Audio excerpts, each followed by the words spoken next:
I'm Katie Snell. I'm an assistant professor at the University of Colorado in Boulder.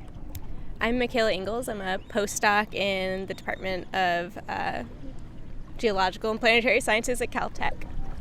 So we're both geologists, and we were interested in coming to this lake because it is a very good modern, what we call a modern analog, or something, a modern setting that is similar to environments from the past that we're interested in learning about from the rock record.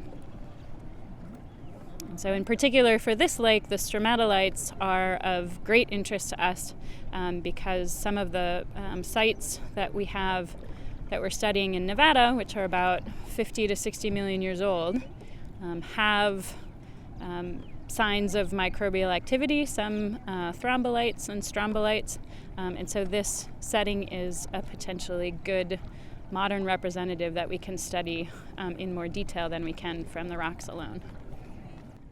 Like Katie was saying, the other lakes that we're working in currently are Great Salt Lake in Utah and Green Lake in Fayetteville, New York. And so these are the reasons we chose these three lakes is they represent different tectonic or geological settings, and they're also in different climates. So New York's our coldest member.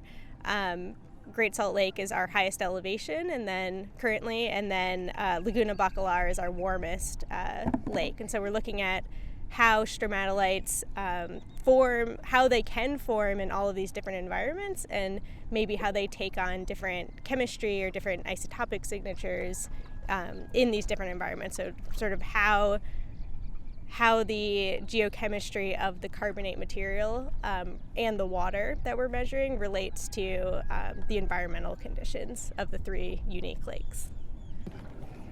Yeah, so we're sort of interested in what are the environments in which these thrombolites form, and how do the different forms that they take on indicate what the environment was like in the past? And so how can both the sedimentary structure as well as chemical signals that we can measure in the lab back at Boulder and in California indicate something about the environment in which these form, and then that we can relate to past environments?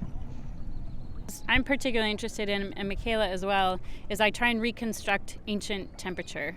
I'm interested in past climate change. And so a big part of this project is really understanding aspects of how the carbonate forms, when the carbonate forms. And so when we get one of these temperatures from an ancient rock that's formed in a very similar setting to places like Laguna Bacalar, we know how to interpret how that temperature relates to climate. One of the things we can do with the modern stromatolites is we can measure just about anything about the stromatolite in terms of all of the physical features it has, the shapes, the grains, as well as the chemistry of the actual rocks and all of the water surrounding it. So when we go back to the rock record, all we have is the rock. We don't have any of the microorganisms that were originally in the mats. We don't have any of the water, original lake water that the carbonate formed in. And so from a geologist standpoint, in terms of better understanding what we're going to see in the rock record, environments like this are the easiest way to take things like morphology or shape or size or color or things like that of stromatolites, which is all we can measure in the past. Here we have a lot of other information, and so if there are particular connections between the shape of a stromatolite or the internal structure and who's actually responsible from a microorganism perspective for some of that structure, studying those in the modern environment, then we can more confidently go back and say, oh, well, when we see this particular feature or shape or internal structure, we know that this biologic process or chemical process was happening.